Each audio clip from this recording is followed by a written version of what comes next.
আলহামদুলিল্লাহ, আমি আপনাদের সামনে 30 পারা কোরআনের 114 সূরার ভেতরে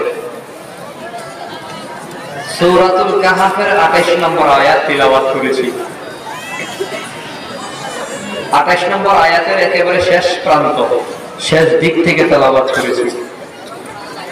পাশাপাশি মহানবী, শ্রেষ্ঠ নবী, হায়াতুল নবী, জিন্দা নবী, নবীকুল শিরোমণি মুহাম্মদুর রাসূলুল্লাহ সাল্লাল্লাহু আলাইহি ওয়াসাল্লামের আহাদিসে শরীফের ভান্ডার থেকে এক টুকরা হাদিস পেশ করেছি। তিলাওয়াতকৃত আয়াত আল্লাহ নাযিল করেছেন কোন প্রেক্ষাপটের উপরে? প্রেক্ষাপটটা আগে শুনি। আপনার আমার নবী মুহাম্মদুর রাসূলুল্লাহ সাল্লাল্লাহু আলাইহি ওয়াসাল্লামের সামনে সাহাবায়ে কেরাম বসা, নবীর সামনে সাহাবায়ে কেরাম বসা। সাধারণত নবীর সাহাবীরা গরীব ছিলেন, কত দরিদ্র ছিলেন, দুর্বল ছিলেন, কৃষক, শ্রমিক, মেহনতি মানুষরাই তো কালিমা পড়ে মুসলমান হয়েছে। কত দরিদ্র যারা, গরীব সাহাবায়ে কেরামদের নিয়ে নবী বসা, কারো কারো এক কাপড় পরা,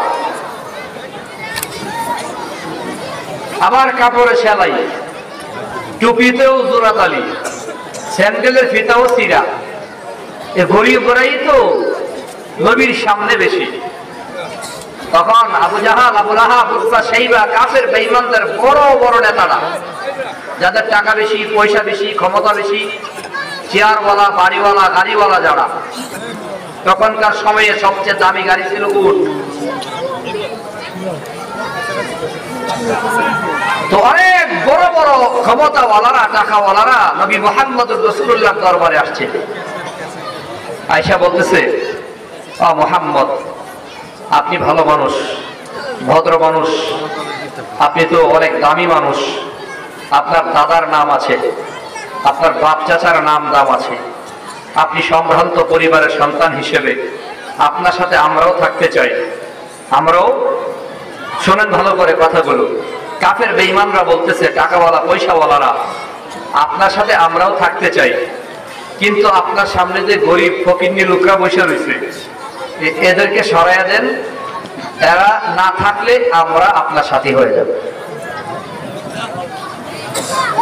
বুঝেন নাই কথা? এই যুগেও আছে, দেখে, টাকাওয়ালা, পয়সাওয়ালা, ক্ষমতাওয়ালা, চেয়ারওয়ালা, পাওয়ারওয়ালারা মসজিদ মাদ্রাসার ভেতরে ঢুইকা কমিটির পদ দখল করে মসজিদের ভেতরে গিয়ে সামনের কাতারে নামাজের বিছানা বিছাইয়া রাখে, এইখানে শিল্পপতি বইব, আর কেউ বসতে পারবে না। কথা বুঝে না বুঝে? আরে ভাই, আপনি আসলে অবস্থা আমার কেন, আমার কানেই তো আবার স্টেজে কথা বলতে পারবে, সে শ্বাস টানতেছে ভাই। এত বড় প্রোগ্রামের আয়োজন জানেন যে বক্স লাগে 2টা, মনিটর লাগে 2টা। আপনি মনিটর দিয়ে বক্সের কাজ করে ফেলবেন, মনিটর উপরে রাখবেন, কষ্ট করে রাখবেন।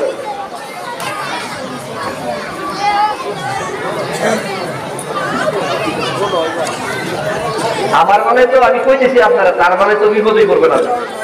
এবারে তো আরো শুরু মানুষ আওয়াজ দিতে পারতো না। আমি আমার জন্য বলতেছি না, আপনার নিজের মাইকে শোনানোর জন্য বলতেছি। এতক্ষণ বলা নেই বলতে, এতক্ষণ তো গ্রামের হুজুররা বয়ান করছে, এই গ্রামের আলেমরা।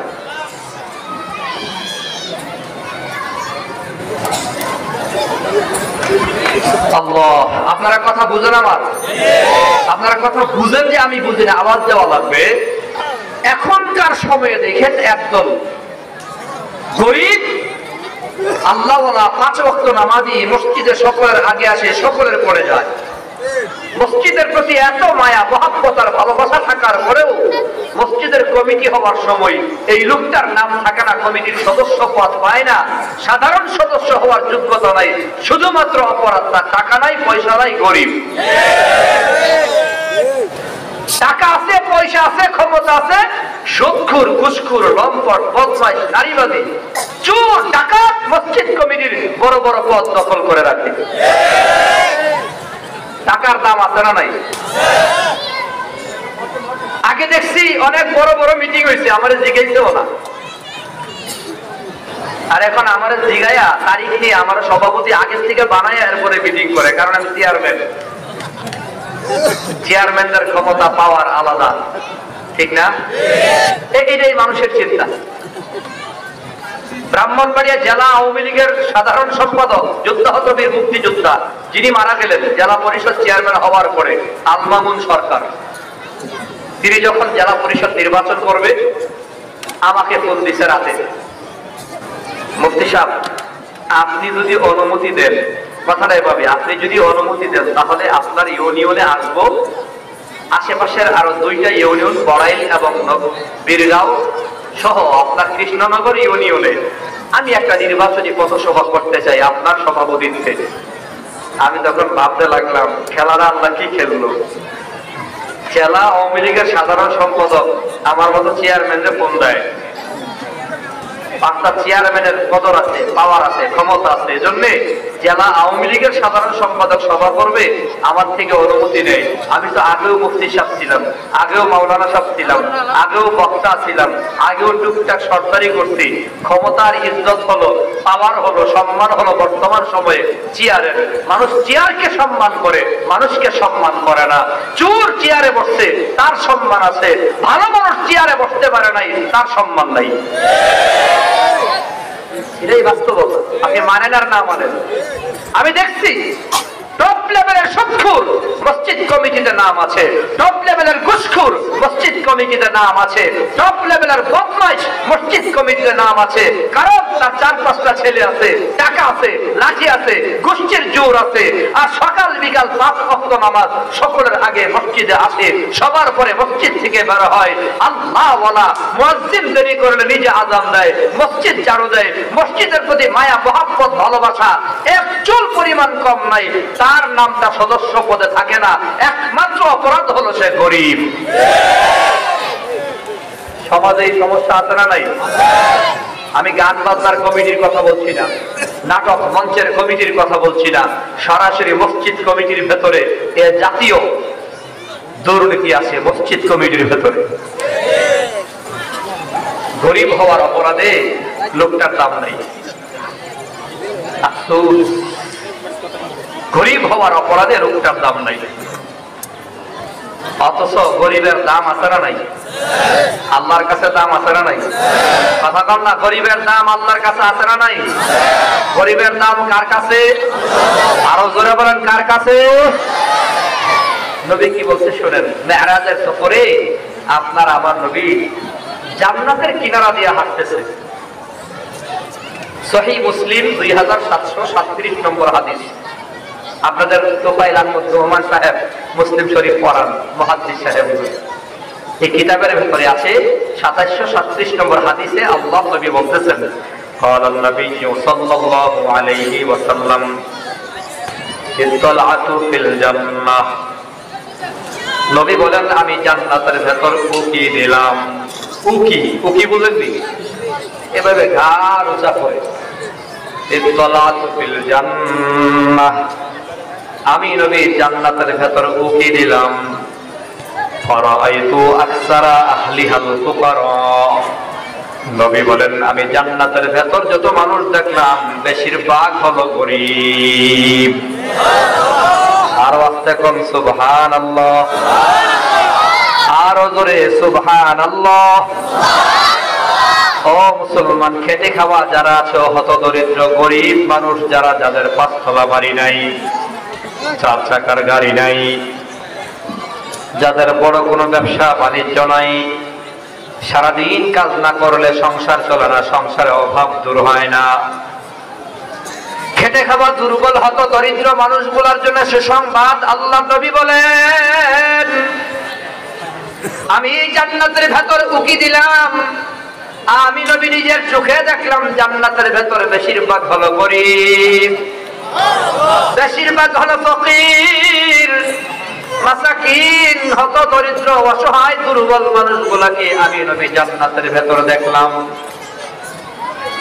জান্নাতের ভেতর গরিব মানুষকে নবী দেখছেন, সুবহানাল্লাহ বলেন। আল্লাহ নবী বলে ইত্তলাতু ফিন্নার, আমি নবী জাহান্নামের ভেতরেও উকি দিলাম, জাহান্নামের ভেতরেও উকি দিলাম। ফারাআইতু আকসারা আহলিহান নিসা, আমি নবী জাহান্নামের ভেতরে দেখলাম বেশিরভাগ হলো মহিলা। এই প্রতিষ্ঠা করে বুঝতেছে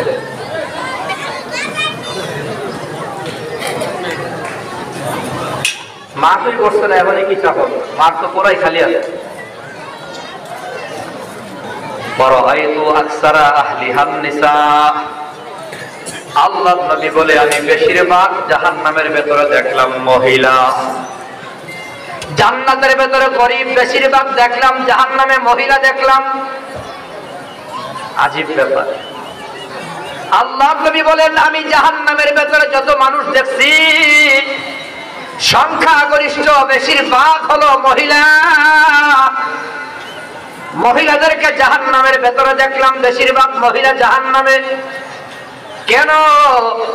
বুখারী শরীফের 304 নম্বর হাদিসে আল্লাহর নবী কারণ বলেছেন। আল্লাহর নবী যখন ঈদের দিন ঘর থেকে বের হইয়া ঈদের জামাতে রওনা করবেন, তখন মহিলাদের মজলিসের সামনে দাঁড়ায়া নবী মহিলাদের ডাক দিয়া বলে, ইয়া মা'শারান নিসা, ও মহিলার দলেরা, ও মহিলার দলেরা, তাসাদদাকনা, বেশি বেশি করে সাদকা করো, বেশি বেশি সাদকা করো।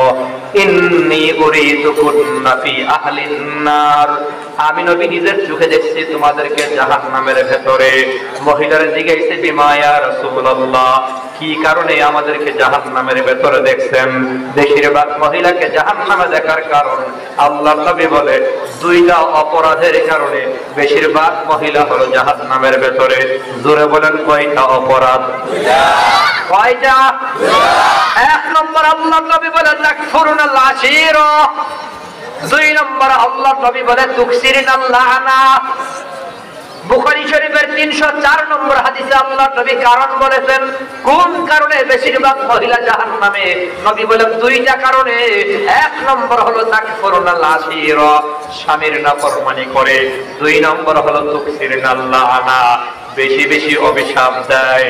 স্বামীর নাফরমানি করে মানে 40 বছর পর্যন্ত ঠিকঠাক মতো বাজার করে খাওয়াইছেন, একদিন সোনো আনতে মনে নাই, পাউডার আনতে ভুলে গেছেন, সুটকি আনবার কথা মনে নাই, নাক মুখ জারা দিয়া কইব 40 বছর হইল তোমার সংসার করি, শান্তি কি জিনিস দেখলাম না। আমি দিকে তোমার সংসার করি, অন্য কোন বিড়ি হইলে কমে যাইলে কইলে বিজয়ীদের এই কমন ডায়লগ আছে না নাই? আসতে কয় আপনারা ভয় পান নাকি? সাইডে বেড়ে পর্দা দিলে ভালো আছে, দেখলে হইলে না। এখন দেখবো আওয়াজটা শুনলে বুঝা লাইব যে আমার জামাই তো আমার নামে বদনাম করতেছে, দেখা যায়। বেশিরভাগ মহিলার কমন একটা ডায়লগ হলো এই, আমি দিকা তোমার সংসার করতেছি। কথা ঠিক যাবে? ঠিক। এই সব মহিলারা সব জামাইয়ের কাছে কয়, আমরাও যে শুনি না এমন না, শুনি মাঝে মধ্যে। আমি দিকা সংসারটা করতেছি। তাকফুরুনাল আশীরা, স্বামীর নাফরমানি করা। বর্তমান ডিজিটাল বলেন আর স্মার্ট বাংলাদেশ বলেন, বর্তমান দেশের মহিলারা নিজের স্বামীকে তো স্বামী মনে করে না। কাজের ছেলের দাম আছে, জামাইয়ের কোনো দাম নাই। জামাইয়ের দিকে না কিছু, জামাইয়ের কথা শোনার টাইম নেই তার। পাওয়ার বাড়ছে, ক্ষমতা বাড়ছে, সরকারের প্রধান মহিলা, বিরোধী দলের প্রধান মহিলা, 3 নম্বরে প্রধান মহিলা, স্পিকার মহিলা, প্রধানমন্ত্রী আমার স্বপ্ন দেখতেছে প্রধান বিচারপতি একজন মহিলা বানাবে, একটা সময় রাষ্ট্রপতিও মহিলা বানাবে। আমরা সম্ভবত মহিলাদের বেজাল থেকে আর মুক্ত হইতে পারতাম না। যে কাজ শুরু হয়েছে। মহিলাদের 2টা স্বভাব বড় খারাপ। 1 নম্বর হলো স্বামীর নাফরমানি করা, স্বামীরে তুচ্ছ তাচ্ছিল্য করা, জামাইরে জামাই মনে না করা। নবী বলছেন এই অপরাধে বেশিরভাগ মহিলা জাহান্নামে। আরেকটা হলো তুকসিরুনাল লাআনা, বেশি বেশি অভিশাপ দেওয়া।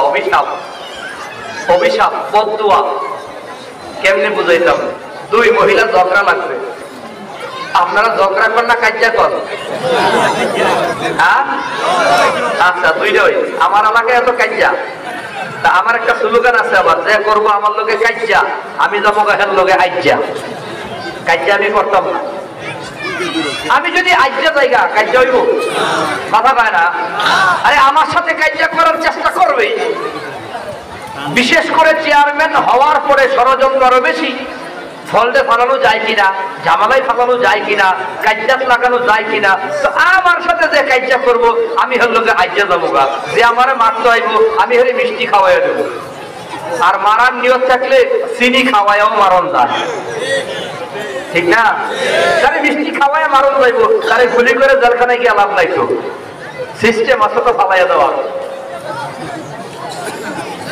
এগুলো তো কম বুঝি না, একবারে বুঝি, ঘুরি চাইল ভালোই জানি। আল্লাহু আকবার, বলো আল্লাহু আকবার। তো মহিলাদের কাজ্জা ঝগড়ার প্রথম ডায়লগ বিয়ারটা বললো ফালাই গতিটা কথা দিয়ে হইছে হের কপালে ঠাড়া করুক, ঠিক নেই? আল্লাহ এ 22 তুমি গজব ফালাই বেরোলো। মহিলাদের বদুয়া আসেনি? আল্লাহ নবী 1000 বছর আগে বলছেন মহিলাদের দুইটা স্বভাব বড় খারাপ। 1 নম্বর হলো স্বামীর নাফরমানি করা, 2 নম্বর হলো বেশি বেশি অভিশাপ দেওয়া। এই 2 অপরাধের কারণে বেশিরভাগ মহিলা জাহান্নামের ভেতরে। কয় অপরাধ? এখন শুধুমাত্র মহিলাদেরকে যদি জাহান্নামের ভেতরে ফালাইয়া যাইগা, তাহলে আপনাদের গ্রামের মহিলারা কইব যে আমাদের ওলিউল্লাহ শিবলি খারে ছিল করে আমরা তো ভোট বেশি দিছিলাম।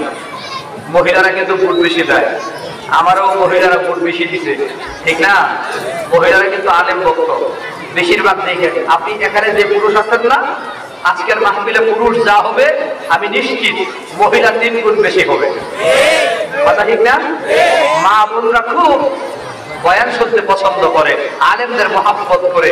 এখন যদি জাহান্নামে পালায়া জায়গা, তো মহিলারা মনে মনে করবো হুজুরের ওয়াজ শুনতাম আইলাম, হুজুর আমাদেরকে জাহান্নামে রাইখা গেছে গা, জাহান্নাম থেকে উঠাইবার পথ নবী বলে গেছেন।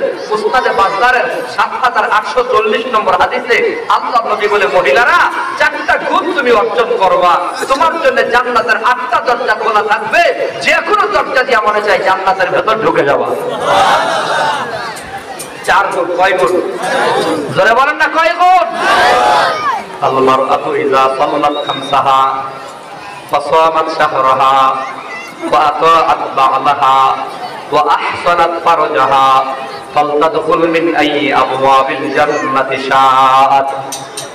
আল্লাহ নবী বলে, মা বোনেরা 4টা গুণ অর্জন করবা তো জাহান্নামে থাকা লাগবে না। আল্লাহ নবী বলে, এলাকার মা বোনেরা জয়দরকান্দি জমা হওয়া মা বোনদের বলবো, মা ও বোনেরা, আল্লাহ নবী বলে 4 গুণ অর্জন করো। 1 নম্বর ইযা সাল্লাত খামসাহা, নবী বলে 1 নম্বর হলো 5 ওয়াক্ত নামাজ ঠিকঠাক মতো আদায় করো। ওয়া সামাত শাহরাহা, 2 নম্বর হলো রমজান মাসের রোজাগুলো রাখো। ওয়া আতাআত বা'লাহা, 3 নম্বর স্বামীর আনুগত্য করো, স্বামীর খুশি রাখো। ওয়া আহসানাত ফারজাহা, 4 নম্বর হলো পর্দা করে চলো। 4টা গুণ যদি কোনো মহিলা অর্জন করে, 1 নম্বর নামাজ, 2 নম্বর রোজা, 3 নম্বর স্বামীর খেদমত, স্বামীর আনুগত্য, 4 নম্বর হলো পর্দা। আল্লাহ নবী বলে 4টা গুণ যদি কোনো মহিলা অর্জন করে, ফালতাদখুল মিন আইয়ি আবওয়াবিল জান্নাতি শাআত, ওই মহিলার জন্য জান্নাতের 8টা দরজা খোলা, যে কোনো দরজা দিয়ে মনে চায় জান্নাতের ভেতর ঢুকে যাও। কয় গুণ? 1 নম্বর নামাজ, বলেন 1 নম্বর, আরো জোরে 1 নম্বর। 2 নম্বর রোজা, 2 নম্বর। 3 নম্বর স্বামীর খেদমত। কার খেদমত? কার খেদমত? 4 নম্বর হলো পর্দা। 4 নম্বর কি? পর্দা। গুণ হইছে 4টা। 4 গুণের ভেতরে আমার জানা মতো সারা বাংলাদেশের তথ্য প্রমাণে প্রমাণিত 4 গুণের ভেতরে প্রথম 2 গুণে লেডিস ফার্স্ট, পুরুষের চেয়ে নামাজি মহিলা বেশি, পুরুষের চেয়ে রোজাদার মহিলা বেশি। প্রথম দুইটা গুণ নামাজ এবং রোজা, পুরুষের চেয়ে মহিলাদের সংখ্যা বেশি হবে। কারণ আমি দেখছি অনেক পুরুষ নামাজ পড়ে না, মহিলা কিন্তু নামাজ ছাড়ে না। অনেক পুরুষ আছে রোজা রাখে না, চিকনা মহিলা একটা রোজাও ভাঙে না। ওইদিকে তার স্বামী হাতটা কাটটা মহিষের মতো শরীর, এরা জবাই করলে জৈদর কান্দির ঘরে ঘরে দুইটা করে গোস্তের টুকরা দেওয়া যাইব।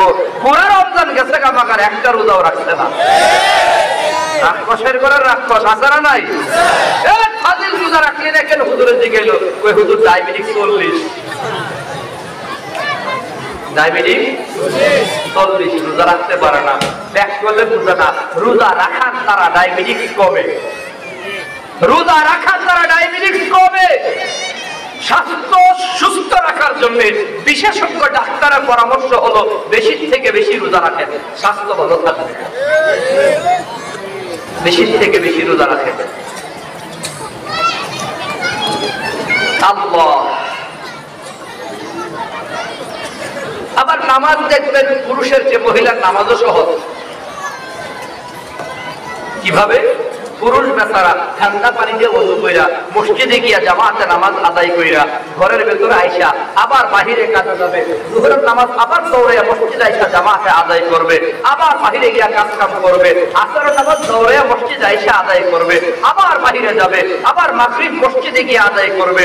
মাগরিবটা কইরা ঘরে আইসা করছিল, ভালো লাগতেছে না, না না আজান হয়েছে, এশারের আজান, ঠান্ডায় থরথর করে কাঁপে, মসজিদে যাবে থরথর করে, ঠান্ডায় কম্বলের ভেতরে ঠান্ডা পানি দিয়ে ওযু করে এশার নামাজ আদায় কইরা ঘরে আইসা কইরা আবার গভীর রাতে ফজরের আজানে আবার যাবে মসজিদের ভেতরে। কই ঘর থেকে মসজিদ, মসজিদ থেকে ঘর, ঘর থেকে বাজার, বাজার থেকে মসজিদ, দৌড়াদৌড়ি কইরা 5 ওয়াক্ত নামাজ জামাতে তাকবীরে ওলার সাথে নামাজ পড়লে যত নেকি পাবে, মহিলা রান্না ঘরে দাঁড়ায় নামাজ পড়লে পুরুষের সমান নেকি পেয়ে যাবে।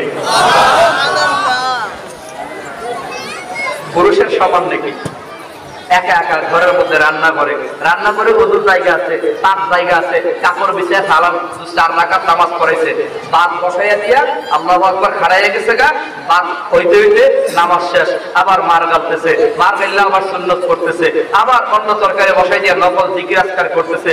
ওই পুরুষ বাইরে ভিতরে বাজারে বন্দরে রাজনীতিতে সব জায়গায় ঘুরা গাইরা দৌড়াইয়া মসজিদে গিয়া নামাজ পড়লে যত নেকি পাবে, আবার মা বোনেরা রান্না করে দাঁড়িয়ে নামাজ পড়লে সমান নেকি পেয়ে যাবে।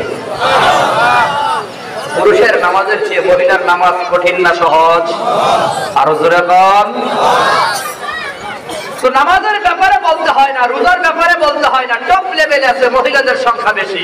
কিন্তু পরের দুইটা, স্বামীর খেদমত করা আর হলো পর্দা করে চলা, এই দুইটাতে মহিলারা খুব পিছায় আছে। স্বামীরে তো স্বামী মনে করে না, আমি বলছি এই যুগে জামাইরে জামাই মনে করে না। মাথার গাম পাতায় ফালাইয়া বিদেশে থাইকা কষ্ট কইরা রক্তরে পানি বানাইয়া, আমি তো প্রবাসী ভাইদের জন্য মাঝে মধ্যে এভাবেও বলি, প্রবাসী ভাইয়েরা মোমবাতির মতো অন্যদের আলু দিতে দিতে নিজের জীবনটাকে পুরো সারখার করে দেয়। প্রবাসী ভাইয়েরও বাবা মায়ের মন রক্ষা করতে গিয়ে, ভাই বোনদের খুশি করতে গিয়ে, স্ত্রী সন্তানদের সুখে রাখতে গিয়ে, শ্বশুর শাশুড়ির মন রক্ষা করতে গিয়ে, সারা সম্বন্ধীর মন রক্ষা করতে গিয়ে পুরো জীবনটাকে প্রবাসে কাটায়। মোমবাতির মতো নিজের জীবনটাকে পুরো সারখার করে দিয়া, মাথার গাম পাতায় ফলাইয়া, রক্তকে পানি বানায়া, কষ্টের পর কষ্ট কইরা, মুনি মজুরি দিয়া যেই টাকাগুলো বাড়িতে পাঠায়, এই টাকাগুলো নিয়ে মহিলারা নিউ মার্কেট গিয়া পাতার মতো ওড়ায়, কোনো টেনশন নাই। 300 টাকা 3 পিস। আপনি যাই কইতেছেন দোকানদারের দাম দিচ্ছে 1000, আপনি কইতেছেন 500, এরপরও দেয় না। লেডিস কাস্টমার ঢুকছে, মিয়া ভাগেন, আপনার কাছে মাল বিক্রি করতাম না, আপা আসেন বসেন, এক গ্লাস পানি খান, এই আপনারা চা দে, শরবত দে, পামপুটি দিয়া, এরপরে 3 পিসটা সামলাই না কইতেছে, আপা এই যে 3 পিসটা ইন্ডিয়ান দাম, খুব দামি 3 পিস, আপনার খুব মানাইবো আপা, আপনার রঙের সাথে সেই রকম মানাইবো। ইচ্ছা মতো সাইজের দিছে পরে দাম জিজ্ঞেসে কত, 3500 টাকা। কত? 3.5 ভাই কম রাখেন। আপা কি দেখো, আপনি আমার একেবারে কাছের মানুষ, আপনার সাথে কোনো দাম দর দিব না, আমি করছি। দোকানদাররা ফার্ম দিতেছে, ফার্মে খালি বলতেছে কিছু কম রাখেন। আচ্ছা আপা আপনার জন্য 100 টাকা কম। না ভাই 3000 টাকা হইলে দেন, নাইলে নেবো না। ভাই আমার 100 টাকা দিয়েন। বামপতি দিয়া 3100 টাকা বেচা সুন্দর করে কেসে ঢুকাইয়া আমারে গুড বাই করে দিছে। মনে মনে কই গাড়ির কাছে বেচা লাইছিলাম 500, বিদায় করে লাভ হইছে আরো 2500। এই হলো মহিলা কাস্টমার। 300 টাকা ফ্রি পিস 3000 টাকা দিয়া কিনে বাড়িতে এসে উল্টা পাল্টা চলে, যেমনে বলেছে এমনিই খরচ করে। এমন কিছু মহিলা সমাজে আছে না নাই? এই উচিত কথাগুলো কইলে মা বোনরা খুব বেদরে বাবার। আল্লাহ আমাদের মা বোনরা আবেদা সালেহা বানায় দেন, সকলে বলি আমিন। তাহলে বলতেছিলাম মহিলাদের লাস্ট যে 2 গুণ, একটা হলো স্বামীর নাফরমানি না করা, স্বামীর আনুগত্য করা, আর একটা হলো পর্দা মেনে চলা। পর্দা পর্দা বলেন কি? একটা সবক শুনেন, পর্দা প্রথা নয়, পর্দা ফরজ। নাস্তিকরা কলম লেখে পর্দা প্রথা শুরু হয়েছে অমুক নবীর যুগ থেকে, ও কত সাল থেকে পর্দা প্রথা শুরু হয়েছে। এরা নাকি প্রথা বলতে চায়। ইসলাম বলে পর্দা প্রথা না। নামাজ যেমন ফরজ, রোজা যেমন ফরজ, হজ যেমন ফরজ, যাকাত যেমন ফরজ, ঠিক তেমনি ভাবে পর্দা করাও ফরজ। কথা কয় না? আওয়াজ দিয়া বলেন, পর্দা প্রথা না পর্দা ফরজ? প্রথা না ফরজ? আবশ্যকীয় আমল করতেই হবে, কোনো সন্দেহ নাই, কোনো সুযোগ নাই পর্দার বিপরীত চলা। যখন ওলামায়ে কেরাম চিৎকার করে, চেঁচামেচি করে, পর্দার ব্যাপারে আলোচনা করে, অথবা হাতে পায়ে ধরে কান্না করে বোঝায় মা পর্দা করো, তখন একটা বোরকা কিনে, বোরকা বোরকা আর বোরকারই কেউ কেউ পর্দা মনে করে। আমি বলি না, বোরকা হলো 2 প্রকার। একদল বোরকা হলো ডিজিটাল, আর একদল বোরকা হলো অ্যানালগ। ডিজিটাল বোরকা মানে হলো যে এই বোরকা পরলে বয়স কমে, 40 বছরের বুড়ি বিড়ি বোরকা পয়রা 18 বছরের যুবতী হয়ে গেছে গা। বুঝো না কথা? টাইট ফিটিংস পড়ছে আর কি, ফিটিংস একেবারে এমন টাইট করে পড়ছে, আবার জানালা 2টা খোলা রাখছে, চোখ 2টা কাজল টাজল মাইকা, বয়স হইল 40। বোরকার ডিজাইনের কারণে, সেটআপের কারণে মনে হয় বয়স তার 18। রাস্তা দিয়ে হাইটা যায়, বলাই গানে টান মারছে, বন্ধু যখন বউলেয়া আমার বাড়ির সামনে দিয়া রঙ্গ করে হাইটা যায়, হাইটা যায়, বুকটা হাইটা যায়। এক মুরব্বী ঘুরে দিছে থাপ করে, বেয়াদব। অথবা বড় ভাই থাপ করতেছে, কিরে বেয়াদব, কারে দেখে গানে টান দিছ, তুই চিনছ? কই তো কোন এক এলাকার মাইয়া হাইটা যাইতেছে, ওই সামনে যা দৌড় দিয়া এক করে সামনে গেছে। সামনে গিয়া ভালো করে নজর করে দেখ মহিলাটা কেনা, খুব গভীর মনোযোগ দিয়ে দেখতেছে। দেখতে তো 18-20 বছরের যুবতী মনে হইতেছে। আস্তে আস্তে করে চুপ পিঠা চিন্না লেছে, চিন্না মাথায় হাত দেখে সর্বনাশ, নাউযুবিল্লাহ, ইন্না লিল্লাহি ওয়া আস্তাগফিরুল্লাহ। এটা দিয়ে আমরা বাড়ির অমুক কাকার বউ লাগে শাসি। হায় রে, শাসির দিকে গানে গান মারলাম। বোরকার সেটআপের কারণে চাচিরে যুবতী মহিলা মনে হয়, 40 বছরের পড়লে যুবতী মহিলা মনে হয়।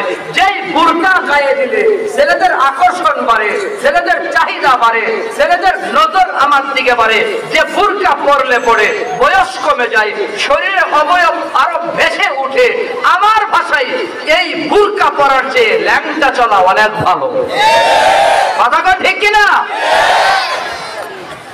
কারণ ল্যাংটা হাঁটলে মানুষের কইবে আপনার পাগল, এটার দিকে চাইয়া লাভ নাই। যেহেতু ডিজিটাল বোরকা নিজেকে আরো আকর্ষিত করে, পুরুষের সামনে নিজেকে আরো ফুটিয়ে তোলে, এ জাতীয় বোরকা পরা হালাল না হারাম? তাহলে কি বোরকা পরবে, কি পর্দা করবে? আল্লাহ বলেছে আপাত মস্তক ঢেকে দাও। ঢিলা ঢালা পোশাক, ঢিলা ঢালা পোশাক, ফিটিংস নয়, বডির কন্ডিশন স্ট্রাকচার বোঝা যাবে না। আমাকে দেখেই একজন মাপতে পারবে না আমার ওয়েট কত, আমার বডি ফিটনেস কত। ঢিলে ঢালা হবে। ঢিলে ঢালার দৃষ্টান্ত যদি আপনাদের গ্রামে মহিলা মাদ্রাসা থাকে, তাহলে মহিলা মাদ্রাসার দিকে নজর করলে পেয়ে যাবেন। মহিলা মাদ্রাসার দিকে তাকিয়ে দেখেন আপনি, শিক্ষিকার গায়ে যে বুরকা, ছাত্রীর গায়ে সে বুরকা, মা যে বুরকা, মেয়ে সে বুরকা। কোনটা মা, কোনটা মেয়ে, কোনটা শিক্ষিকা, কোনটা ছাত্রী আলাদা করা যায় না। এর নাম হলো আসল পর্দা, এর নাম হলো সহি বুরকা। চিনাই যায় না, এটা মেয়ে না মা চিনাই যায় না শিক্ষিকা না ছাত্রী, হাত মোজা পা মোজা পরা, চোখ মুখ সব ঢাকা, এই বুরকা পরা লাগবে মা, পায়ে হাত দিয়ে বলবো। এমন আপাতমস্তক থেকে যাওয়া বুরকা পরা, এটাই হলো সাহাবা ওয়ালা জিন্দেগির বুরকা, নবীর বিবিদের বুরকা, সাহাবীদের বিবিদের বুরকা। আমাদের মুসলমানদের আসল পর্দা হলো এই পর্দা, যেই পর্দা লাগাইলে পরে পর পুরুষে চিনে না। এমন বোরকা প্রত্যেকের ঘরে ঘরে আমরা কিনে দেবো, রাজি আছি ইনশাআল্লাহ? আল্লাহ কবুল করেন, সবাই বলি আমিন। তো মা বোনরা বেজার হয়েন না, আমি আপনাদের সন্তান হিসেবে, আমি আপনাদের ভাই হিসেবে আপনাদের বলে গেলাম, নামাজ ঠিকঠাক মতো আদায় হবে, রমজান মাসে রোজাগুলো রাখা হবে, স্বামীর আনুগত্য হবে, আর পর্দা করে চলবে। আল্লাহ নবী বলে জান্নাতের 8টা দরজা খোলা, বলেন সুবহানাল্লাহ। যেখান থেকে আলোচনা এত দূর চলে আসছে, বলতেছিলাম গরিব, টাকাওয়ালা, পয়সাওয়ালা, ক্ষমতাওয়ালারা গরিবদের ঘৃণা করে, গরিবদের মূল্যায়ন করে না। আল্লাহ নবী বলেন ইত্তালাতু ফিল জান্নাহ, আমি জান্নাতের ভেতর উকি দিলাম, ফারাআইতু আকসারা আহলিহাল ফুকারা, আমি নবী জান্নাতের ভেতর দেখলাম গরিব মানুষ বেশি, ফকিররা, হতদরিদ্র, অসহায় মানুষগুলোকে আমি নবী জান্নাতের ভেতরে দেখলাম। বুখারী শরীফের 4918 নম্বর হাদিস, আল্লাহর নবী বলে আলা উখবিরুকুম বিআহলিল জান্নাহ, আমি কি জান্নাতীদের খবর তোমাদের কাছে বলবো? সাহাবায়ে কেরাম বলে বালা, কেন নয়? নবী বলেন কুল্লু দাঈফিন মুতাদাঈফিন, জান্নাতের ভেতরে তারা হলো দুর্বল থেকে আরো দুর্বল, দুর্বল থেকে আরো দুর্বল, দুর্বল মানুষগুলাই জান্নাতের মেহমান। আবার জাহান্নামীদের ব্যাপারে নবী যখন বয়ান করে, নবী বলে আলা উখবিরুকুম বিআহলিন নার, আমি কি জাহান্নামীদের স্বভাব তোমাদের কাছে বলবো নাকি? সাহাবায়ে কেরাম বলে বালা, কেন নয়? জাহান্নামীদের স্বভাব জানবার চায়। আল্লাহর নবী বলেন কুল্লু উতুল্লিন জাওয়াজিন মুস্তাকবিরিন, মুসলমান রে, জাহান্নামীদের স্বভাব সম্পর্কে আল্লাহর নবী বলে জাহান্নামীদের 3টা স্বভাব তোমরা দেখো। আল্লাহর নবী বলে জাহান্নামীদের ভেতরে 3টা স্বভাব, উতুল্লিন জাওয়াজিন মুস্তাকবিরিন। 1 নম্বর জাহান্নামীদের স্বভাব হলো কর্কশভাষী হবে, এদের ভাষার ভেতরে কোনো মধু থাকবে না, মজা থাকবে না, কথা কয় তিতা কথা, কর্কশভাষী, মানুষকে তুচ্ছ তাচ্ছিল্য করে হুমকি ধামকি দিয়া কথা কয়। জাওয়াজ, নবী বলে জাহান্নামীদের স্বভাব হলো তারা মানুষের প্রতি কোনো মায়া নাই, দয়া নাই, নিষ্ঠুর হবে, হৃদয় বড় শক্ত হবে, দয়া মায়াহীন হবে। মুস্তাকবিরিন, জাহান্নামীরা অহংকারী হবে, জাহান্নামীরা অহংকারী হবে। তাহলে দুই হাদিসের সমন্বয়ে বুঝতে পারলাম গরিবদের কত দাম, দুর্বলদের কত দাম। আল্লাহর নবী বুঝাইতে চায় গরিব যারা জান্নাতের ভেতর, দুর্বল মানুষগুলো জান্নাতের ভেতর। আমরা যারা গরিব, আমরা যারা দুর্বল, আমাদের চিন্তা নাই, টেনশন নাই, আমাদের বাড়ি, আমাদের ঠিকানা হলো জান্নাত। বলুন সুবহানাল্লাহ। আমাদের ঠিকানা কি? আমাদের বাড়ি কি? যারা গরিব, যারা দুর্বল, কোনো চিন্তা নাই, আমাদের ঠিকানা জান্নাত। নবী বলে গেছেন গরিবদেরকে আমি জান্নাতে দেখছি, দুর্বলদেরকে আমি নবী জান্নাতে দেখছি। সুবহানাল্লাহ বলেন না? আমি প্রায় সময় মাহফিল গুলার সাথে মিলাইয়া দেখি, এই মাহফিলটা জান্নাতের বাগান, পুরো সন্দেহ আছে, কথা পায় না? মাহফিলটা জান্নাতের বাগান, পুরো সন্দেহ আছে।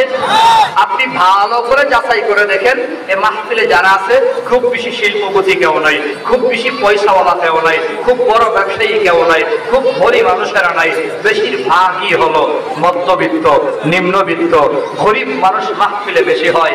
আপনি যদি ইজতেমার মাঠের খবর নেন, সেখানেও গিয়ে দেখেন বেশিরভাগ হলো গরিব। আপনি যদি চরমনের মাঠের খবর নেন, ওখানে গিয়ে দেখবেন বেশিরভাগ হলো গরিব। আপনি যদি মাদ্রাসায় যারা পড়ে ছাত্রদের খবর নেন, তাহলে দেখবেন ছাত্রদের মা বাবারা বেশিরভাগ হলো গরিব। আমি যেটা বলতে চাই, মসজিদের ভেতরে, মুসল্লিদের ভেতরে কেউ দেখেন বেশিরভাগ হলো গরিব। আরে ভাই, গরিবরা মাহফিলের ভেতরে, গরিবরা টঙ্গীর ময়দানে, গরিবরা ইজতেমার ময়দানে, গরিবরা মাদ্রাসার ভেতরে। আল্লাহ নবী বলে তোমরা তো ইজতেমায় দেখো, তোমরা তো মাহফিলে দেখো, তোমরা তো গরিবদেরকে মাদ্রাসার ভেতরে দেখো, আমি নবী গরিব মানুষগুলোকে জান্নাতের ভেতরে দেখছি। জোরে কোন আল্লাহু আকবার।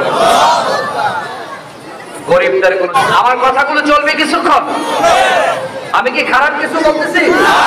তাহলে শুনেন, গরিব যারা, হত দরিদ্র দুর্বল যারা, চিন্তা নাই, আমাদের ঠিকানা জান্নাত। বলেন আমাদের ঠিকানা কি?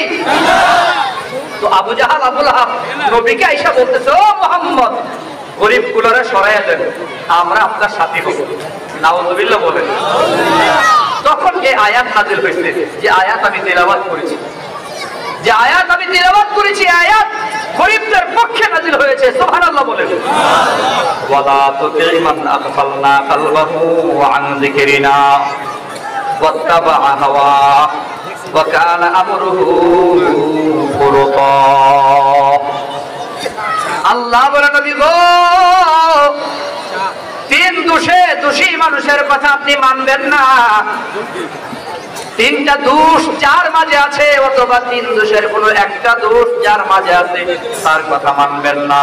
মান আগফালনা কলবাহু আন যিকরিনা, এক নম্বর হলো যার দিল আমি আল্লাহর জিকির থেকে গাফেল বানায়া দিলাম। যার দিল আমি আল্লাহর জিকির থেকে গাফেল, যার অন্তর আমি আল্লাহর জিকির থেকে গাফেল।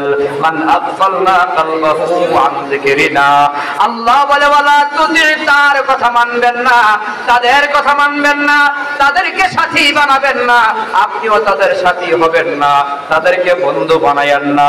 মুসলমান বাপ, যুবক বন্ধু, মানুষ তো সামাজিক জীব, চলতে গেলে বন্ধু বান্ধব লাগে, কারো না কারো সাথে চলতে হয়। কার সাথে চলবো? আল্লাহ বলে তিনটা দূর যার মাঝে আছে তার সাথে চইল না, তিনটা দূর যার মাঝে আছে তার বন্ধু বানায় না, তিনটা দূর যার মাঝে আছে তার দোস্ত বানায় না, তিনটা দূর যার মাঝে আছে তার কথা শুইল না, তার কথা মাইনো না। এক নম্বর, আমি আল্লাহর জিকির থেকে যার দিল গাফেল। যার দিল গাফেল মানে হলো সারাদিন শুধু দুনিয়া দুনিয়া কয়, সারাদিন শুধু মাল আর মাল জপে, সারাদিন শুধু টাকা আর পয়সা জপে, সারাদিন শুধু বাড়ি আর গাড়ি নিয়ে চিন্তা ভাবনা করে। এমনও গাফেল আছে, রমজান মাস একটা রোজা রাখার সময় পায় না, একদিন তারাবি নামাজ পড়বার সময় পায় না, সারাদিন টাকার হিসাব করে করে খাওয়ার সময় পর্যন্ত পায় না, সাজদা করবে দূরের কথা, খাবারের সময় পর্যন্ত পায় না, পানি পান করবার সময় পর্যন্ত পায় না, সারাদিন শুধু দুনিয়া দুনিয়া দুনিয়া নিয়ে পড়ে থাকে। দুনিয়ার পাগল এমন গাফেল সমাজে আছে না নাই? কি বুঝাইছে শুনেন নবী, যার দিল আমি আল্লাহর জিকির থেকে গাফেল, এমন মানুষের কথা মানেন না। যার কথা মানতেছেন, যার কথা শুনতেছেন, তার মধ্যে তিনটা দোষ অথবা একটা দোষ আছে কিনা দেখেন। এক নম্বর দোষ, যার দিল আল্লাহর জিকির থেকে গাফেল। কেমনে বুঝাইতাম আমি? আরে আপনি যার সাথে চলেন, সে সারাদিন শুধু আপনার টাকার গল্প শোনায়। আপনারা দেখা হইলে কই, কুড়িটা দেখছো বঙ্গবন্ধুর কুড় 2700 টাকা দিয়ে কিনছি, চশমাটার দাম 1200। এই তো দেখ, ছেলে ঘড়ি বানাইছে ইটালির থেকে, 32,000 টাকা দাম। এই যে mobile iPhone 14 pro max 256 GB memory, ভাইয়ে বানাইছে সিঙ্গাপুর থেকে, দাম হয়েছে 1.5 লাখ। দেখছো এই যে এই জমিনটার থেকে যতদূর চোখ যায় সব আমার দাদার বাপের সম্পত্তি। এই যে 3 তালা একটা বাড়ি করছি, ঢাকায় একটা বাড়ি কিনছি, একটা গাড়ি কিনছি, ছেলেটারে ইটালি পাঠিয়ে দিছি, মাইয়াটারে কানাডা থাকে জামাইয়ের কাছে বিয়ে দিছি। দেখা হইলেই সারাদিন খালি গল্প শোনাই। নজরকান্দি বাজারে 5টা বিট আছে আমার, 5টা বিট, খালি সম্পদের বেড়াবেড়ি, সম্পদের হিসাব, টাকার হিসাব, বাড়ির হিসাব, ঘরের হিসাব, দুনিয়ার হিসাব, সারাদিন দুনিয়ার গল্প আপনাকে শোনাই। গাফেল একবারও আল্লাহর নাম নেয় না, আল্লাহর জিকির করে না। আল্লাহ বলে এমন গাফেলের কথা শুনেন না।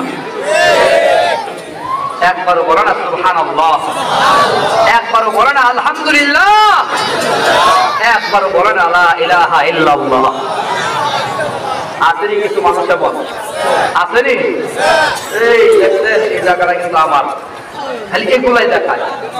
মান আগফালনা কলবাহু আন যিকরিনা, এক নম্বর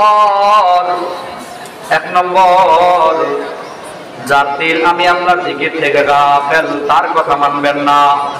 ওয়াত্তাবা হাওয়া, দুই নম্বর, যারা নিজের মনের পূজা করে, মনে যা চাই তাই বলে, মনে যা চাই তাই করে, মনটা যেটা কয় এটাই বলে, মনটা যেটা চাই এটাই করে, মনের পূজা করে। মানুষ তো মনের কথা মতো চলবে না, মানুষ চলবে কোরআন হাদিসের মতো। কথা বলেন ঠিক কিনা? মানুষে কেমনে খাবে, মানুষে কেমনে ঘুমাবে, মানুষ কিভাবে চুল কাটবে, মানুষ কিভাবে চুল রাখবে, মানুষ কিভাবে লুক কাটবে, মানুষের ঘুম কেমন হবে, মানুষের বাথরুমে কিভাবে যাবে, বাথরুম থেকে কিভাবে বের হবে, মানুষের জীবনের সব জন্মের পর থেকে নিয়ে মৃত্যুর পরে মানুষের জানাজা কিভাবে হবে, কাফন কিভাবে হবে, কবর কিভাবে নামাবে, মাটি কিভাবে দেওয়া হবে, কাফন কাফন সহ মানুষের পুরা জীবনের সব কিছু কোরআন হাদিসের ভেতরে আছে না নাই? কিন্তু চলে মনের মতো, মনটা যেটা চাই এইটাই। মনটা চাইছে পুরুষ, আসিল নারী, এখন নিজেরা কাইটা বানাইলে পুরুষ বানাইছে আল্লাহ পুরুষ, মনটা চাইছে নারী, এখন অপারেশন করে আমার নারী বানাতে হবে। মনে যা চাই তাই বলে, মনে যা চাই তাই করে। এগুলো হাইওয়ান জানোয়ারের কাজ, মানুষের কাজ না। কথা বলা ঠিক কিনা? এর মনে যেটা চাই বইলে। ট্রান্সজেন্ডার সম্পর্কে আপনারা শুনেছেন, মুফতি তুফাইল আহমেদ নোমান পরিষ্কারভাবে বয়ান করেছেন। ট্রান্সজেন্ডার হলো এমন একটা মতবাদ, মানে আপনার যেটা মনে চাইবো আপনাকে সেটার স্বীকৃতি দিতে হবে। এখন দিন, আপনি বলবেন না এখন রাত, আমরা সবাই মানতে হবে রাত। আমি আইছি নৌকা দিয়া, আয়াকুমনা আমি আইছি হেলিকপ্টার দিয়া, আপনারা মানতে হবে নৌকারে হেলিকপ্টার। এগুলা কি আসলে দাবি মানা হবে না পাকলামি চালু করা হবে? এগুলার নাম কি অধিকার না পাকলামি? পুরুষ বানাইছে কে? নারী বানাইছে কে? বানাইছে পুরুষ। মনে চাইলে আমি আমার নারী দাবি করব, আপনারা আমাকে নারী মানতে হবে। একটা দাবি আদায় না, একটা অধিকার না, বরং একটা শয়তানি ষড়যন্ত্রের এক পাগলামি ছাড়া কিচ্ছু না। বানাইছে পুরুষ, তুমি নারী হইবা কেমনে? আমার মনটা চাইছে নারী। তাইলে তো আমি একদিন যাই প্রধানমন্ত্রীকে বলবো, গুড বাই প্রধানমন্ত্রী, টঙ্গি পাড়া যায় ধোয়ান, আমি আজকের থেকে প্রধানমন্ত্রী। প্রধানমন্ত্রী হয়তো বলবে জনগণ ভোট দিয়া বানাইছে আপনারা চেয়ারম্যান। আমি হয়তো বলবো জনগণ বানাইছে চেয়ারম্যান, আমার মনটা কইতেছে আমি প্রধানমন্ত্রী। কথা বোঝো না? আমার মনটা কইতেছে আমি প্রধানমন্ত্রী। মনে চাইলে কি অধিকার দেওয়া যাবে? কথা বুঝো না? আমার যা মনে চাইবো তাই যদি অধিকার দেওয়া হয়। ওই যে আসিলাম শরীফ, এখন মনে হচ্ছে আমি শরীফা। এই গল্প ক্লাস 7 বইয়ের ভেতরে ঢুকাইয়া দিয়া মুসলমানদের সন্তানগুলাকে সমকামিতার সবক দেওয়ার চেষ্টা চলতেছে।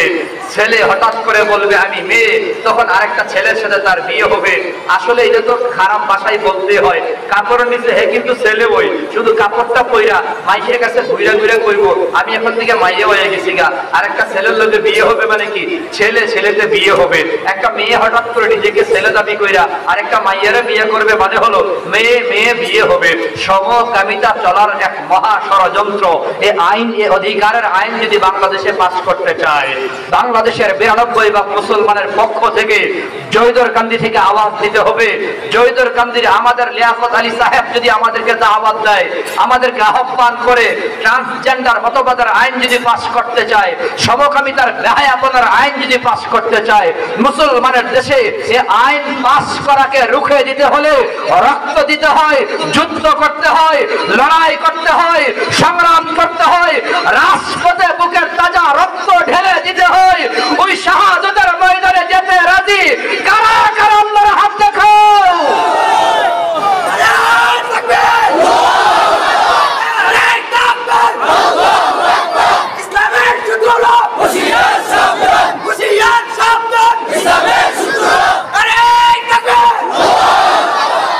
মনে যা চাই, মনে যা বলে তাই আমাকে মানতে হবে।